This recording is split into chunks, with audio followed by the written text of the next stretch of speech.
બોટાદ જિલ્લાના ગઢડા તાલુકાના ગોરડકા ગામનું 65 વર્ષનું જૂનું કેરી નદી પર આવેલો પુલ જોખમી સ્થિતિમાં છે.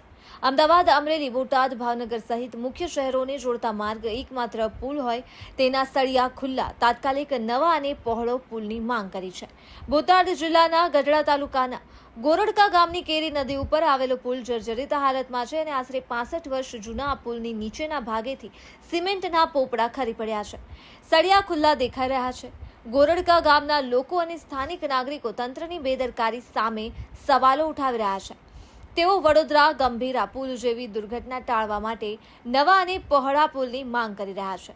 આ વ્યસ્ત માર્ગ પર આવેલા જર્જરિત પુલને કારણે હજારો લોકોની સલામતી જોખમમાં છે. પુલ પરનું ડિવાઈડર પણ હલકી ગુણવત્તાનું હોવાથી જર્જરિત થઈ રહ્યું છે.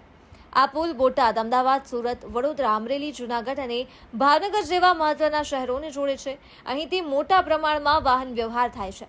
તો ગામ લોકો અને પુલ ઉપર અવરજવર કરતા લોકોની એક માંગ છે કે તાત્કાલિક અસરથી નવો અને પહોળો પુલ બનાવવામાં આવે. અહેવાલ અલ્પેશભાઈ ડાબી, ગઢડા શહેર. હાય, હું છું ક્રુઝિન સિંઘાનિયા. આપની આસપાસના સત્ય સમાચાર જાણવા માટે જોતા રહો દીવ મિરર ન્યૂઝ અને હા, લાઈક અને સબસ્ક્રાઇબ કરવાનું ભૂલતા નહીં. Thank you.